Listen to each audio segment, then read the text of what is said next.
Nous accueillons deux personnes sur ce thème très intéressant pour les patients et les proches, prévenir les ruptures familiales. Donc, je présente d'abord le docteur François Chochot, qui exerce en tant que psychiatre. D'une part, en libéral, il a un cabinet dans Paris 6e arrondissement, mais il exerce aussi à l'hôpital Sainte-Anne, au CEJAD, qui est le centre d'évaluation pour les jeunes adultes et les adolescents, c'est-à-dire les personnes de 16 à 25 ans. Et donc, c'est au sein du CHU, du service hospitalo-universitaire. Il s'occupe de détecter précocement des situations à risque chez les jeunes. Voilà, c'est un service non sectorisé. Et en particulier, donc, des maladies bipolaires ou la schizophrénie. Ensuite, je présente donc Aurélie Marchal. Vous êtes experte donc en conduite de changement et vous focalisez sur l'humain. Voilà, vous êtes la fille d'une mère bipolaire et vous avez écrit un livre illustré pour aider des enfants qui souffrent d'avoir un parent bipolaire et pour les aider à penser à eux-mêmes sans culpabiliser. Et ce livre s'appelle D'un soleil à l'autre et vous le trouverez à l'accueil, en vente à la pause. Voilà. Et vous allez nous parler de votre vécu et tout particulièrement de votre difficulté à maintenir un lien avec votre mère, étant donné que vous êtes fille d'une mère bipolaire.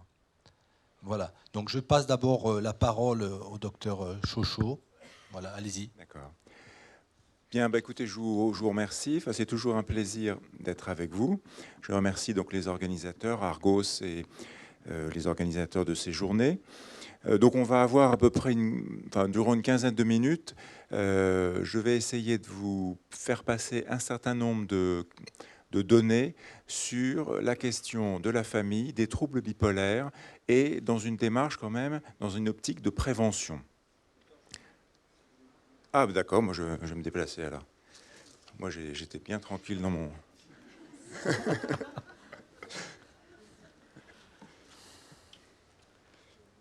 Vous avez prévu un diaporama? Ou j'ai un diaporama, oui, pour l'instant. Voilà. Pour l'instant, je n'ai pas introduit. Alors, je vais quand même m'asseoir, hein, de toute façon. Qu'est-ce que je... Alors, en fait, oui.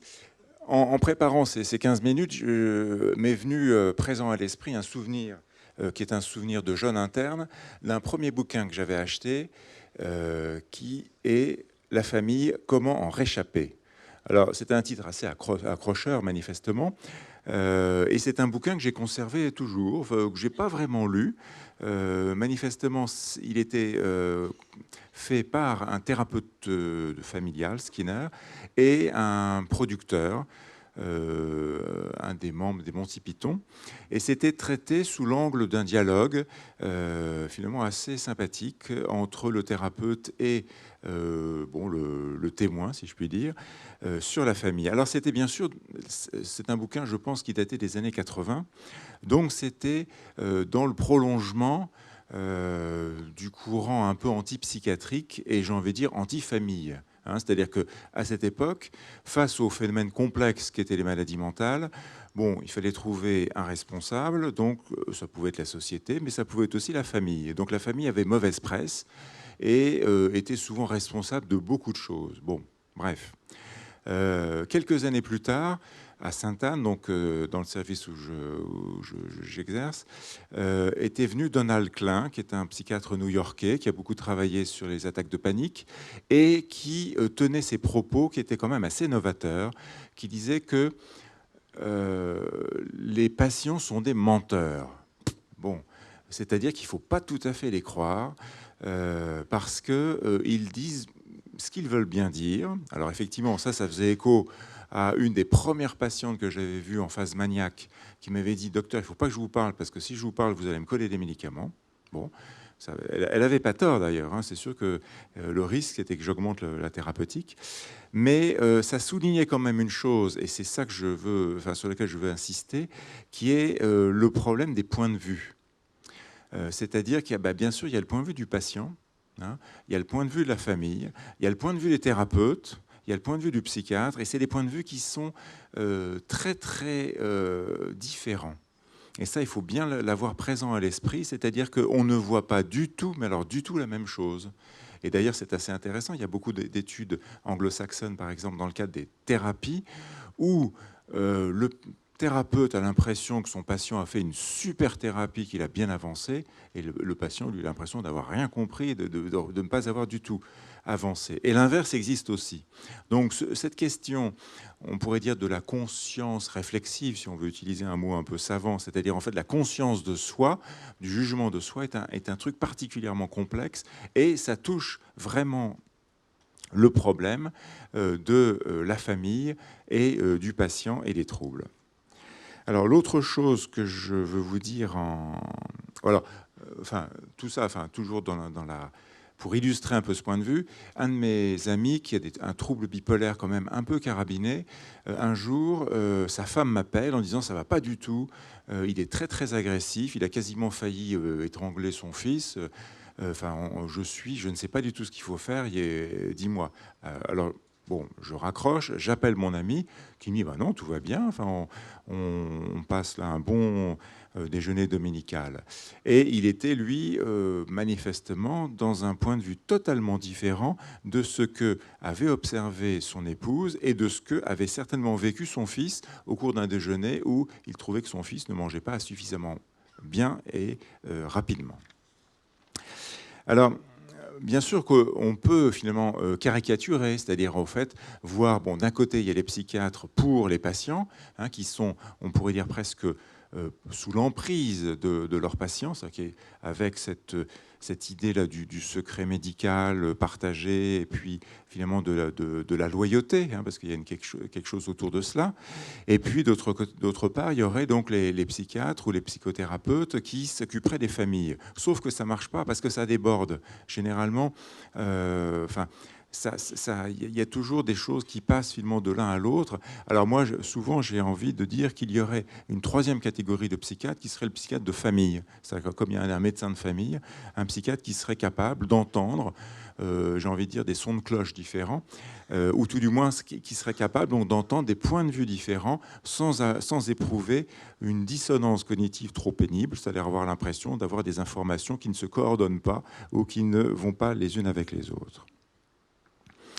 Autre point qui me paraît capital aussi, c'est que il faut garder présent à l'esprit l'aspect traumatique. C'est-à-dire que la maladie d'un proche au sein d'une famille, c'est toujours un traumatisme, que ce soit une maladie psychiatrique, que ce soit une maladie, même une appendicite qui est guérie et opérée rapidement, ça reste quelque chose d'un peu traumatisant, d'assez stressant, qui suppose en fait une adaptation de tout l'ensemble familial à cette nouveauté qu'est la maladie. Puisque vous avez remarqué qu'il y a un moment où l'on n'est pas malade, et puis tout d'un coup, il y a un moment où on devient malade. Et une fois qu'on est malade, on est malade. C'est ça qui est assez pénible. Et c'est assez difficile de repasser dans cet autre état qui est l'état de non-maladie.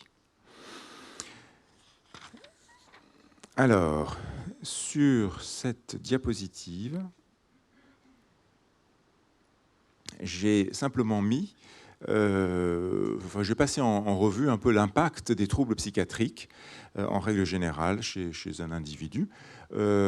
Alors c'est bien sûr du trouble bipolaire, mais c'est quoi? Ça impacte bien sûr la vie de relation de l'individu. Donc les relations, c'est toutes les relations, c'est les relations amicales, c'est les relations familiales, c'est le travail, c'est aussi à travers les engagements du sujet, ses convictions, c'est un ensemble très très large de relations que le sujet a avec le monde. D'autre part, il y a aussi tout un domaine qui est celui de la vie émotionnelle. Alors ça, c'est gigantesque, c'est-à-dire que la dysrégulation émotionnelle qu'on voit dans le trouble bipolaire, qui est parfois une disposition de tempérament, est vraiment très très très sollicitée. Et donc c'est très émotionnel ce qui va se passer. Après, il y a bien sûr un impact sur le lien. Alors sur le lien, il faut voir le lien au sens large, c'est-à-dire le lien que le patient a avec ses parents, avec son conjoint, avec ses enfants, avec aussi son patron, avec ses amis, etc. Et ça sollicite donc beaucoup un système qui est le système de l'attachement qui est donc ce système qui s'installe très tôt dans la vie de l'individu, dès la première année, et qui va créer un peu nos modalités d'attachement en règle générale. Il y a des attachements secure, il y a des attachements anxieux, il y a des attachements inadéquats, etc. Mais ce qui est certain, c'est que là, il y a aussi des conséquences importantes. Et puis, les troubles bipolaires entraînent aussi toute une série de modifications du comportement de l'individu et de son adaptation au monde. Alors, qui dit comportement dit souvent des ruptures, hein, parce que les changements d'humeur s'accompagnent finalement de changements dans le comportement et des ruptures.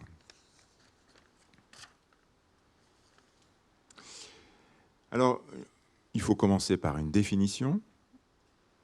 Et pour ça, bon, j'ai été sur Internet. Hein, j'ai pas été dans un dictionnaire, malheureusement.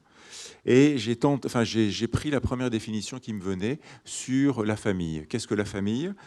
Alors, une définition simple, c'est un ensemble uni que forment les parents et leurs enfants. Voilà. Alors, ça paraît tout à fait anodin, cette définition, mais pas tant que ça, parce que là-dedans, qu'est-ce que ça veut dire? Ça veut dire qu'il y a des générations, par exemple, c'est qu'il y a des relations, c'est qu'il y a des personnes qui vont avoir des temps très différents dans leur vie. Hein, donc ça veut dire qu'il y aura quoi? Il y a des adultes et des enfants. Les enfants, c'est quoi? C'est bien sûr leur développement, leur sécurité, tout leur avenir. Les adultes, ça veut dire aussi c'est leur vie qui est en jeu. Donc on voit que cet équilibre-là est précaire et riche en même temps.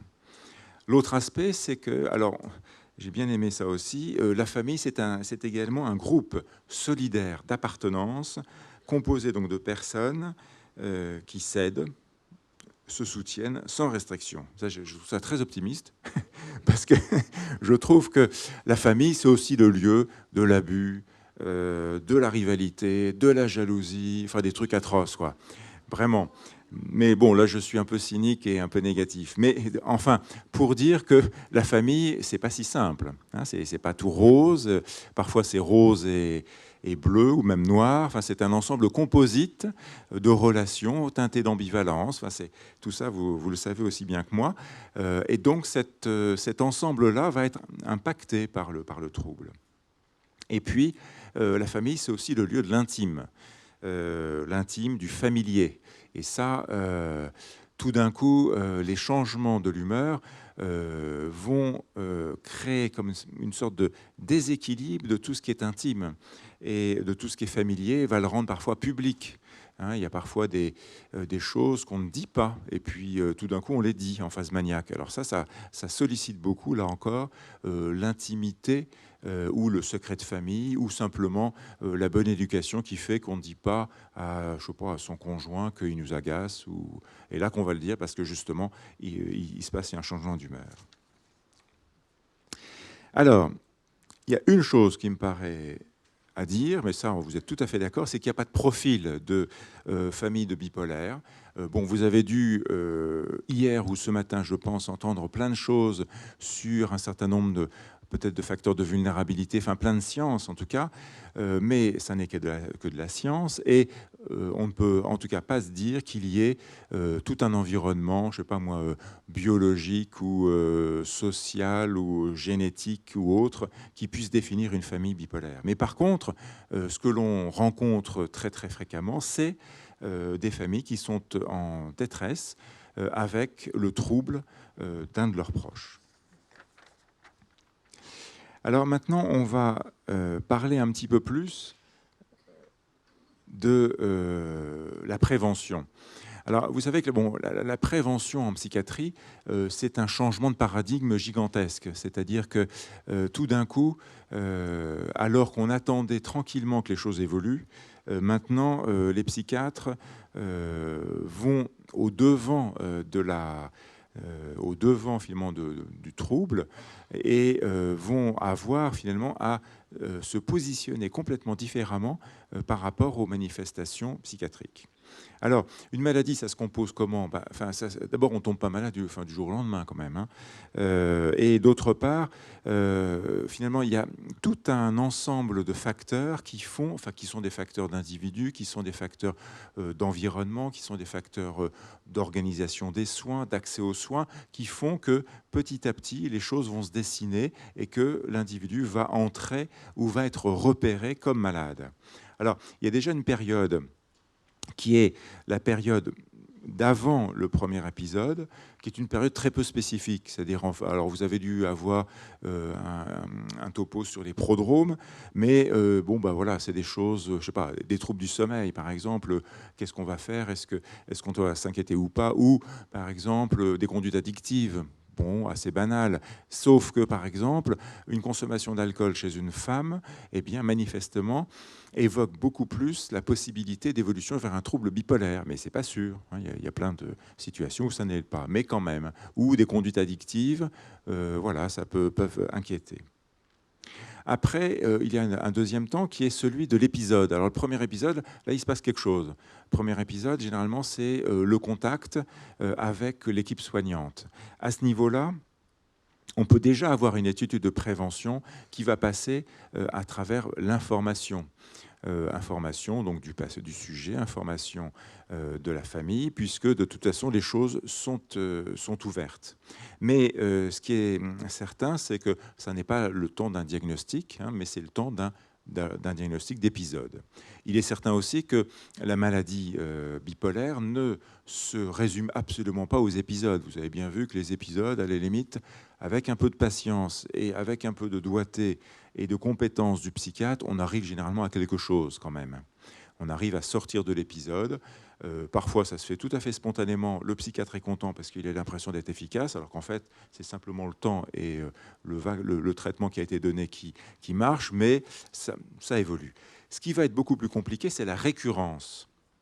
Et la cyclicité, c'est-à-dire vraiment l'entrée dans la maladie et toutes ces questions justement de symptômes résiduels, de difficultés dans le fonctionnement du quotidien, de rupture, de perte, etc. Et c'est à ce niveau-là qu'il va aussi falloir prévenir et avoir une vue un peu d'anticipation. Avec aussi une chose, c'est que parfois, dans les familles, on voit bien qu'au premier épisode, on a une attitude compatissante. Tout le monde est quand même particulièrement finalement touché par cette première dépression ou même cette première accès d'excitation. Mais alors quand ça commence à se répéter et que la famille, par exemple, n'a pas particulièrement d'informations, ça devient parfois franchement agaçant, à tel point qu'on a pu voir parfois des attitudes où l'on a l'impression qu'il le fait exprès. C'est pas possible de rechuter autant, c'est incroyable. Mais alors c'est là où, effectivement, l'information est capitale. Et l'information à travers, justement, la déstigmatisation, la dédramatisation, comme on a pu le voir juste avant, là, sur cette vidéo et sur ce jeu. Alors, donc je vous disais que l'attitude de prévention, c'est une attitude capitale parce que c'est un changement de paradigme. C'est-à-dire que moi, quand j'ai commencé ma formation en psychiatrie, c'était un diagnostic d'évolution. Alors ça, j'ai envie de dire que c'était peinard parce que finalement, on attendait 3-4 épisodes pour se dire, bon là, à mon avis, il a fait 2 épisodes maniaques, 3 épisodes mélancoliques. Ça doit être une psychose maniaco-dépressive. On met du lithium. D'accord. Alors que maintenant, on est sur un diagnostic qui est un diagnostic de probabilité.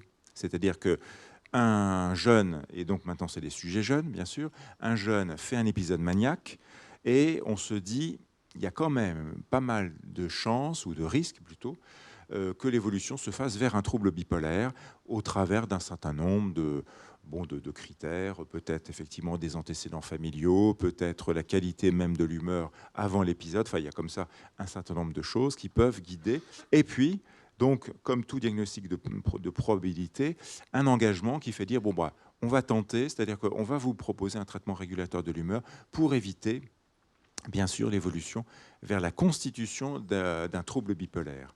Alors, cette approche, qui est donc une approche de prévention, elle est complexe, puisque vous avez dû peut-être l'entendre dire, que le risque, c'est les faux positifs ou les faux négatifs. En d'autres termes, c'est de se gourer.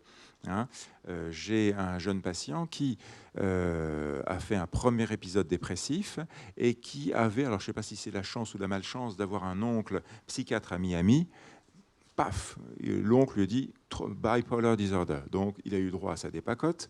Sauf que 5 ans plus tard, ce garçon a des troubles vraiment sur un spectre hébéphrénique déficitaire. Bon, cela dit, c'est comme ça, mais on n'était pas du tout... Non, la prédiction n'était pas celle qu'on pouvait imaginer.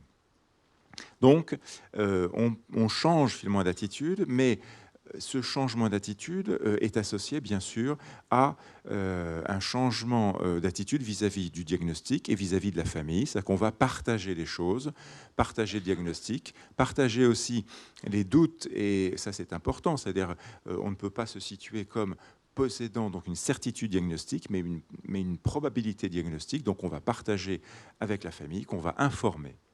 Alors, il y a, dans le domaine de la prévention et de l'intervention précoce, il y a un auteur dont je parle souvent, qui est Patrick McGorry, à Melbourne, qui, lui, a travaillé depuis les années 90 sur ce sujet et qui a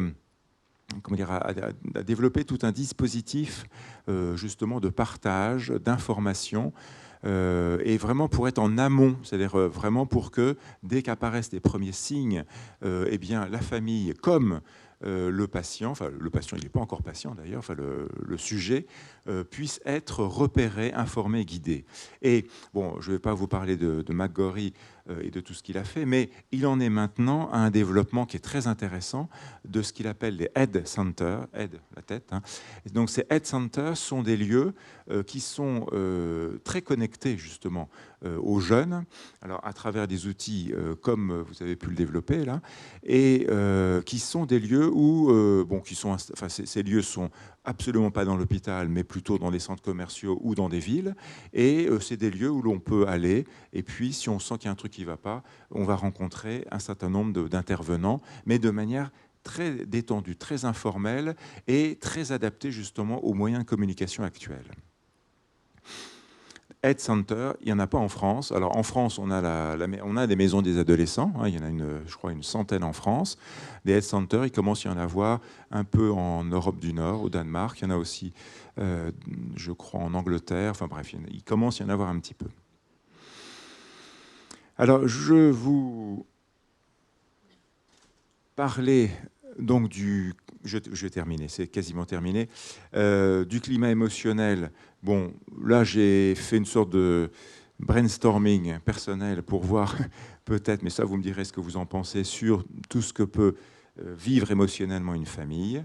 Et puis, pour insister encore sur, finalement, cette rencontre qui est assez délicate entre le patient avec sa conscience ou non de son trouble, la famille avec ce qu'elle observe, et puis entre les deux, j'ai envie de dire, le psychiatre ou l'équipe de soins qui va essayer de composer avec tout ça. Voilà. Dernier mot, mais vraiment pour conclusion, le couple, eh bien, qui est peut-être la plus petite entité familiale, je trouve que le couple, moi, dans mon expérience, résiste pas mal. Et c'est peut-être là quelque chose qui est à conclure sur la qualité quand même du lien et la connexion, la connectivité finalement que l'on voit dans ces troubles, c'est-à-dire la capacité qu'ont les patients ayant des troubles bipolaires à conserver du lien malgré tout, même s'il y a des ruptures. Alors, voilà ce que je voulais vous dire, hein, c'est-à-dire qu'au fond, on est maintenant à une période de prévention et que la prévention, elle ne peut se concevoir qu'à travers l'information et à travers finalement des journées comme aujourd'hui. Je vous remercie.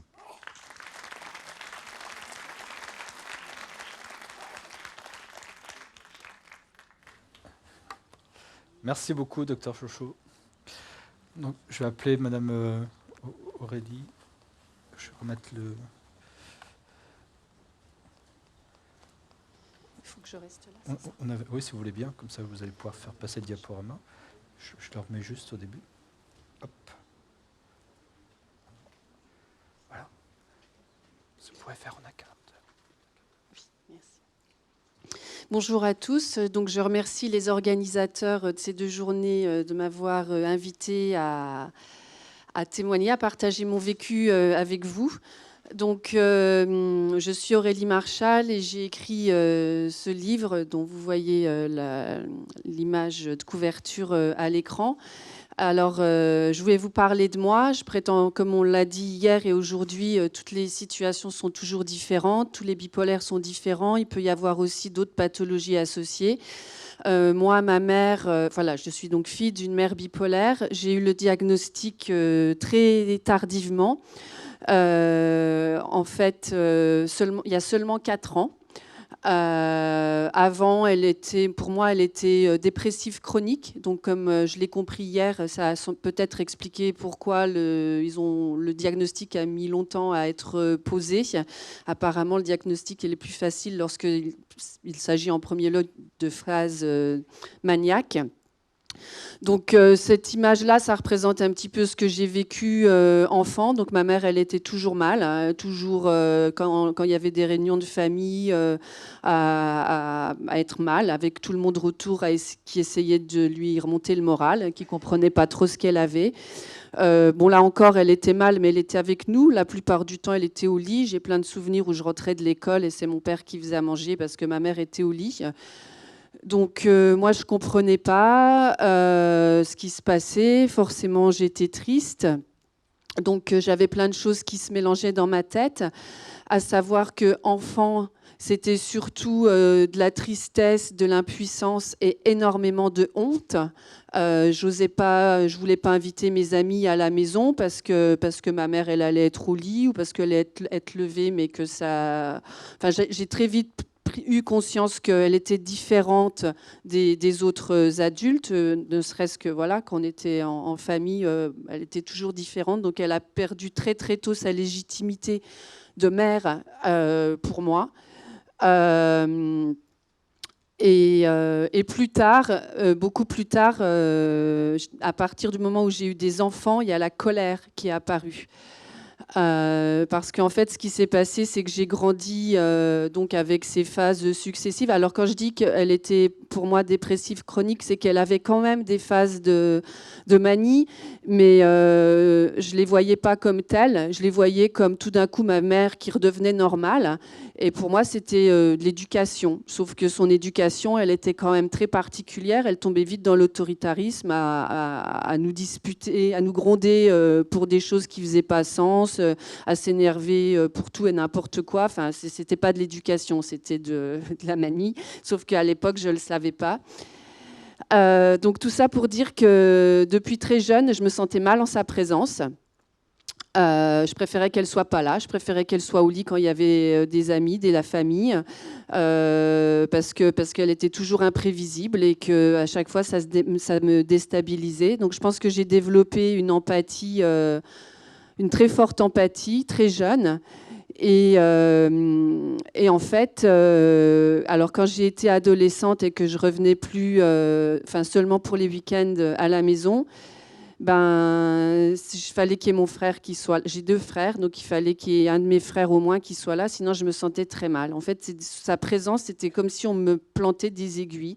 Si elle était bien, non, on va commencer. Si elle était pas bien, je sombrais avec elle. J'étais triste avec elle et elle m'entraînait dans son malheur. J'ai grandi à coups de la vie me fait peur, je sais pas ce qu'on va faire de moi, etc. J'avais très très peur enfant qu'elle fasse des tentatives suicidaires. Elle en a jamais fait quand j'étais enfant. Elle en a fait après la naissance de mes enfants. Si elle était en phase maniaque, qui n'était pas qualifiée comme telle. Donc là, elle donnait des ordres à tout le monde, elle nous écrivait des listes de choses à faire, il fallait qu'on fasse les toiles d'araignée du grenier parce qu'il y avait des invités, et puis donc elle invitait plein de monde, et au dernier moment, elle laissait tout en plan et elle allait se coucher parce qu'elle était fatiguée. Là, j'étais énervée contre elle, et puis quand elle allait bien, je savais que ça allait pas durer. Donc j'étais triste, j'étais pleine de culpabilité. Je me disais, ah là, faut que tu en profites, faut que j'en profite, faut que tu te souviennes de ce moment-là, comme si, c'était une pépite d'or, et sachant que ça allait rechuter. Et puis, en fait, je me suis rendu compte que, alors en fait, sa maladie a été de pire en pire. Comme je vous l'ai dit, quand j'ai commencé à devenir adulte, en fait, les générations étaient complètement inversées. J'étais sa mère, je la maternais, je la rassurais, je lui expliquais la vie, je lui disais que ça allait aller, qu'il fallait. Enfin, j'essayais de lui redonner le goût de vivre. Et quand j'ai eu des enfants, je me suis rendu compte que c'était plus possible. C'était plus possible d'aller chez elle, d'arriver, rien n'était prêt. Elle faisait pas son ménage. Elle m'engueulait quand je voulais passer l'aspirateur parce que ça servait à rien de passer l'aspirateur parce qu'on allait ressalir. Donc c'était la première chose que je faisais comme j'arrivais et elle prenait ça comme une agression. Quand j'ai eu des enfants, ça a pu être possible. Là, je me suis dit. Et puis là, je lui ai dit à un moment, j'ai senti qu'il fallait que je me sauve. Donc la rupture familiale, moi je pense qu'elle peut être tout à fait salutaire à un moment pour les personnes qui risquent de sombrer avec la personne bipolaire si la personne bipolaire est mal soignée. Parce que là, je sombrais avec elle en fait. Et elle s'appuyait, j'ai toujours eu cette impression, et ça, c'est là où ma colère a sorti adulte, j'ai compris plus tard, en voyant aussi d'autres témoignages de personnes bipolaires, c'est pour ça qu'il ne faut pas généraliser, qu'elle n'avait pas cherché à nous épargner, qu'elle s'appuyait sur nous. Et ça, il y a un moment, il a fallu que je m'en détache, parce que sinon, nous, ces 3 enfants, on était ses tuteurs. Et donc, j'ai commencé à lui dire que je ne la verrais que quand elle était bien, que je ne voulais plus la voir quand elle était mal. Et je suis très contente d'avoir pris cette décision-là parce qu'elle a eu des épisodes suicidaires. Mon frère l'a vue, elle était dans un état catastrophique et je suis très contente de ne pas avoir eu ces images-là.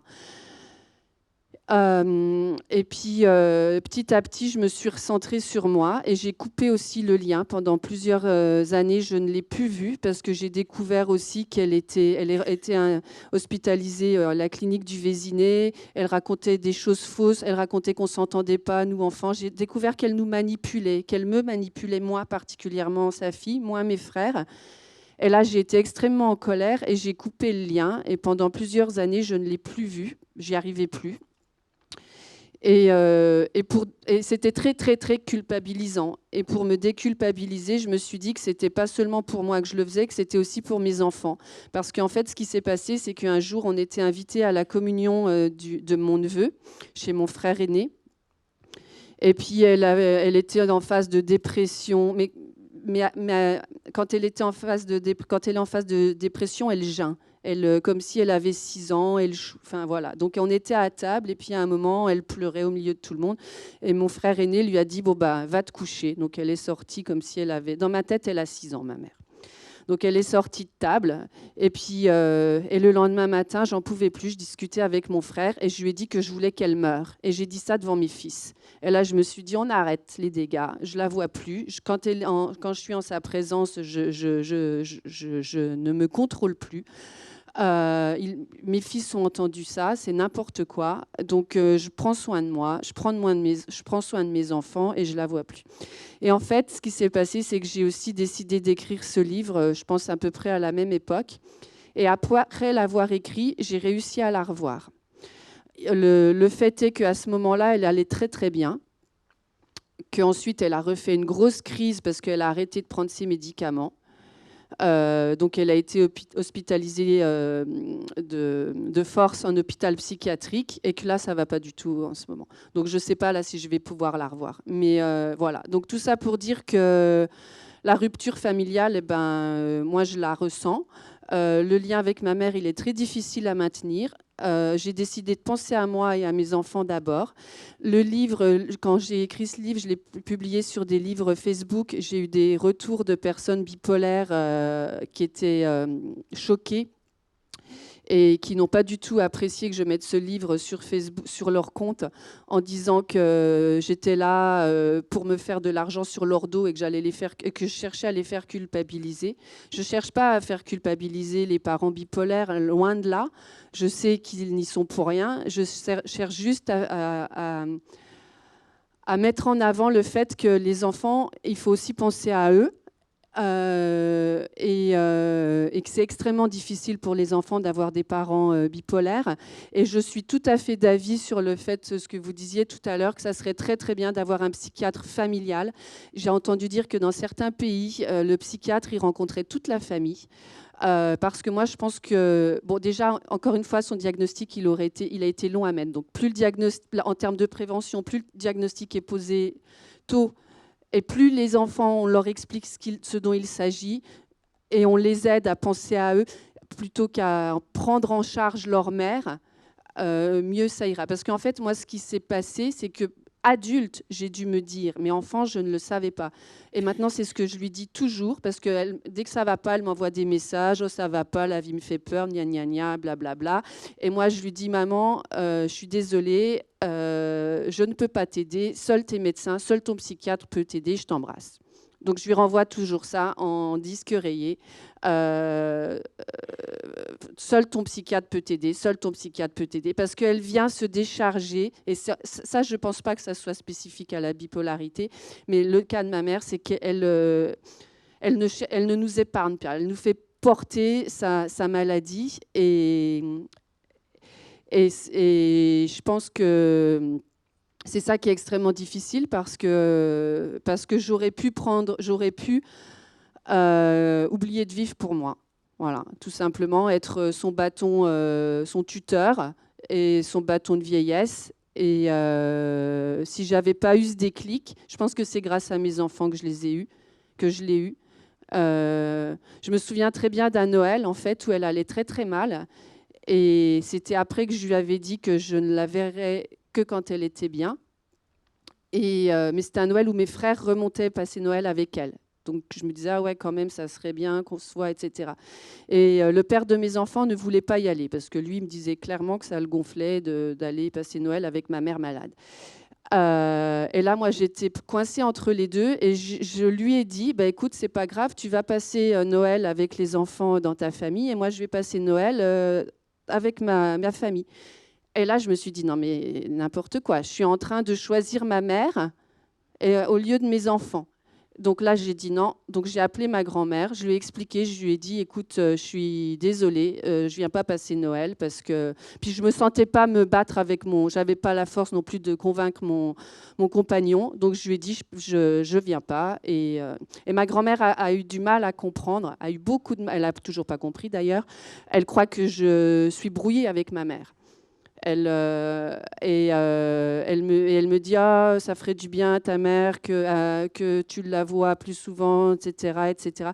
Elle n'a pas compris que... Et je lui ai dit, mais grand-mère, c'est pas contre maman, c'est pour moi, c'est pour moi. Et donc, elle m'a dit, oh, mais j'ai regardé les photos quand tu étais petite, tu n'avais pas l'air malheureuse. Et je lui ai offert le livre. Et elle me disait rien. Je lui demande, mais et alors, qu'est-ce que tu en as pensé ? Et puis elle me dit, ah oui, il y a des beaux dessins, mais on ne comprend pas bien pourquoi la fille, elle souffre. Donc là, je me suis dit, bon, ok, elle n'a rien compris, elle ne comprendra jamais. Elle va fêter ses 97 ans. Voilà, bon, c'est bon. Voilà. Et puis tout ça pour dire que, voilà, moi, mon objectif, c'était de couper pour pouvoir être bien pour mes enfants. Et que, voilà. Je vais faire un témoignage très très bref sur l'histoire d'une rupture, donc de mon divorce. À l'occurrence, il m'a permis de sortir du déni de ma maladie. Et depuis lors, c'était en 2014, je me suis employé à refaire du lien avec mon ex-femme, avec mes enfants. Et ça a bien fonctionné. Donc à faire du lien, notamment du fait de la distance maintenant, par Internet, tous les systèmes de email, de chat audio, vidéo, ou de Google Doc et autres. Et en l'occurrence, ça fonctionne bien et nous nous entendons bien et on passe toutes les vacances ensemble maintenant.